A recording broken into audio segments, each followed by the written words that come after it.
Good morning out there, traders. It is May 1st, 2024. Welcome to the Apteros DMI analysis. So, taking a look at what's going on here from yesterday's recap, had an interesting trading session.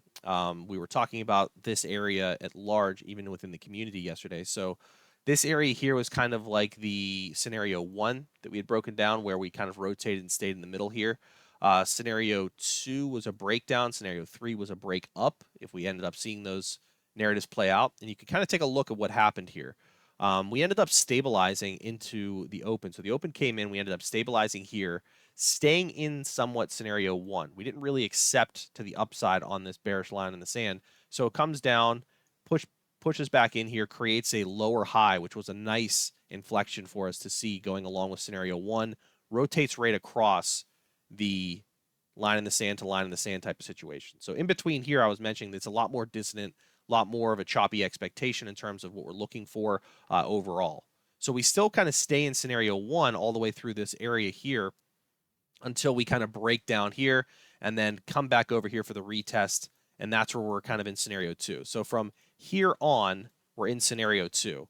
And then we get an inflection coming in kind of the end of the day here. And that's really where we had the main bulk of a driving move pretty much across our target areas down into our main bull zone, where we started to see a little bit of volatility kind of enter into the close of the session.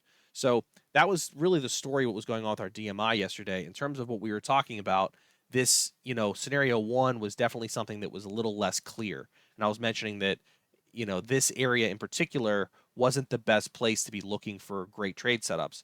Now, after we ended up seeing scenario one fully accept, right? So this area here begins the acceptance picture, but doesn't quite complete it. And then we get the push down. And now we're into scenario two from here on. That's where we started to say, okay, now the picture's clear. Now the ES is cleared up. We're bearish underneath this bullish zone. If I get a pullback, that's where the main opportunity is according to the DMI. And that's what we're looking for in terms of a move for a bigger target down to this bull zone. But our first target obviously being our first neutral reference here.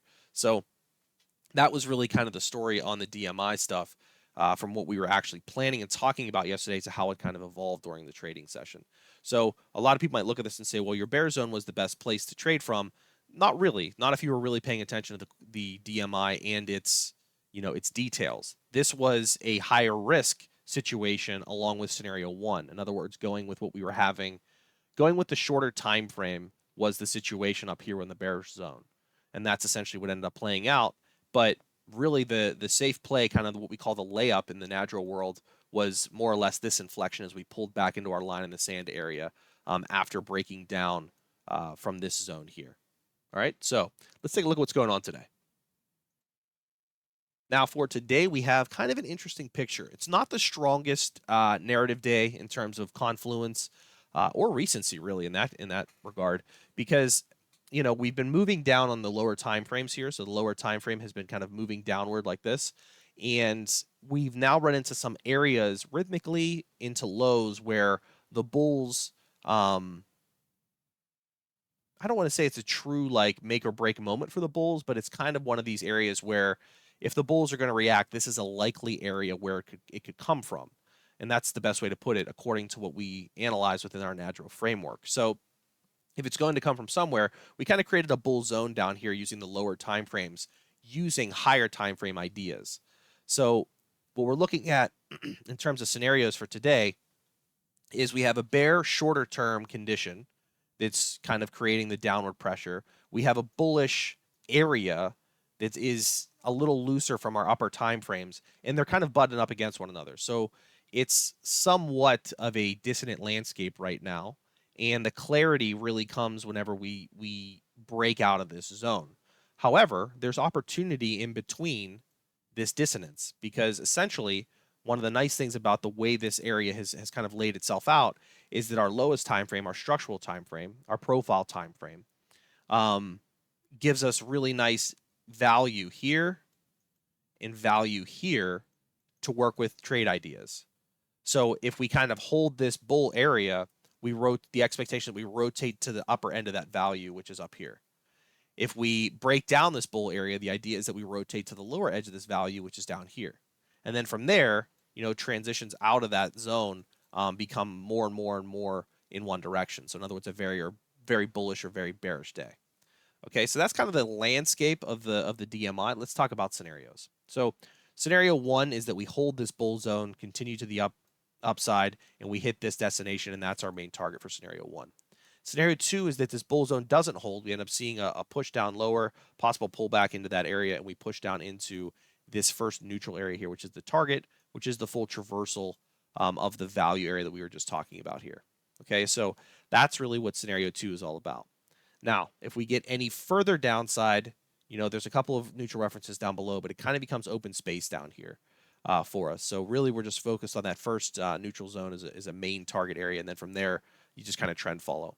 Now, if we end up seeing scenario one play out and it rotates up into this bear zone with a neutral reference kind of in the way as we go there, so this is the main target for sure, but this neutral area isn't a bad place to look for inflections and also, scales or whatever your process is.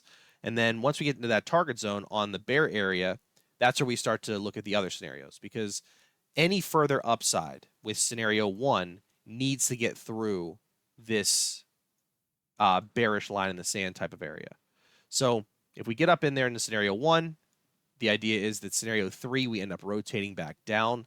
In other words, holding inside of this zone, this value area, right? So if we hold inside that value area, we stay choppy and back and forth here with scenarios one and three, right? Scenario one from the lows pushing up into here. Scenario three holding down and pushing us back down into here, right? Now, if we get the break up above, that becomes scenario four with an overall destination or target into here. So how do these scenarios kind of stack up with one another, right? Well, scenarios one pushes out from here, gets into this line in the sand. That's its main target area. If we get any continuation, scenario four would show up. So we'd push up through that area, continue up to this area here, and that would be our main target area for that. So one could transition into scenario four. You also could see scenario one, if it holds, comes up into here, transition into scenario three, which would be the what is picture at that point. So you get up into here, you get to the target zone, and then it starts to roll over again, and that would stay in scenarios one and three. So kind of back and forth.